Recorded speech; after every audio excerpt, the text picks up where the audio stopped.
Hey friends, this is Aaron Summers, and welcome to the Church Brain Podcast. This is where each week we help church leaders navigate stress and transition with a calm, practical leadership guidance for real ministry situations. Well, let's just jump right in. In Weekly Briefing 2, we talked about the 5 fears that churches experience during leadership change.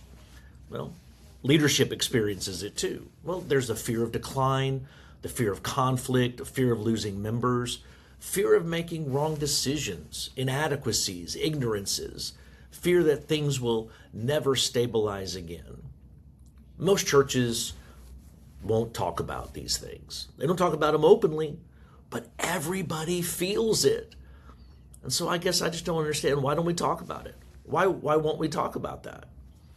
One mistake that leaders make is arguing against fear instead of addressing it.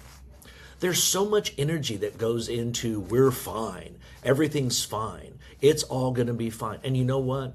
Under the Lordship of Jesus Christ, it's going to be fine. But you still have fear. There's still fear you deal with. So why can't we just address it? It doesn't calm anxiety to tell everybody that it's fine. If people feel uncertain, let's help them with surety. Let's help them feel better about the situation. People don't need denial. They need reassurance. They need clarity.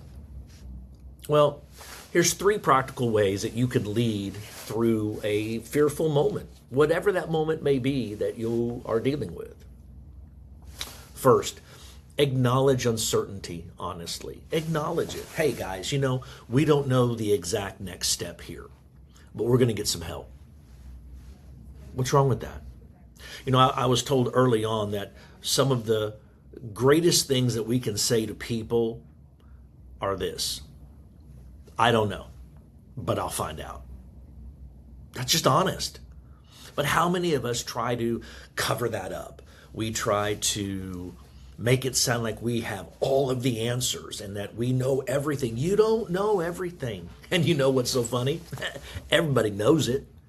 So why don't we just say, look, I don't know exactly what we're going to do here, but let's pray about it.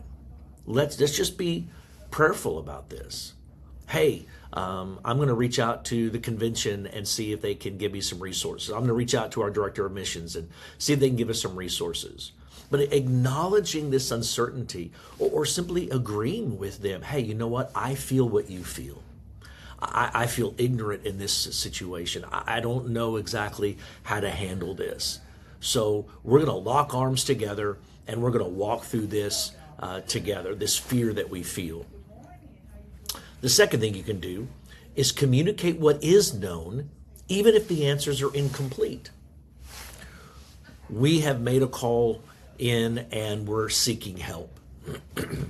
We know that the pastor pool is not as great as it once was, so it may take us a little while.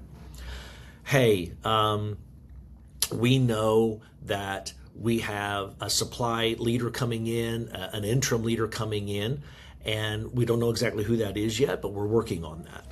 Just being upfront and communicating. Anxiety increases if communication decreases. So it's very important that we stay communicating. And, I had this experience the other day. I made a call into a company that I'm working with.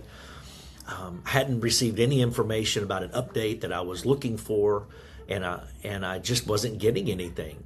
And it got me to thinking, I don't think they had anything new to tell me, so they didn't think they should tell me anything at all. Does that sound familiar?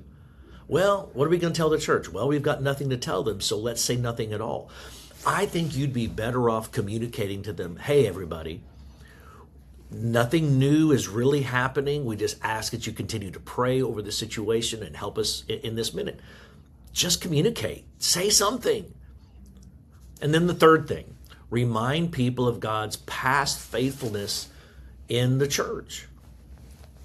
When fear rises, in whatever capacity, when there's anxiety, when there's pressure, when there's the fear of failing or the fear of not reaching the people in your community. We need to help people understand that in this moment of transition, everything's a little weird, everything's uncomfortable, but God is faithful. God's been with us in these moments before. God has walked with us through these moments before. And look at how God blessed us on the back end of all of these situations. Just remind them of God's past faithfulness. It's so incredibly important.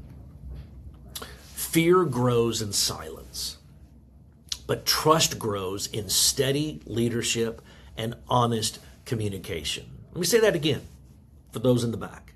Fear grows in silence, but trust grows in steady leadership and honest communication. Well, thanks for spending a few minutes with me today. Remember, you're not leading alone. God's at work in your church, even when progress feels slow. If this conversation was helpful, consider sharing it with another church leader who may need encouragement this week. And if you haven't done it already, subscribe to the Church Brain and receive these briefings and podcasts each and every week. Have a great day.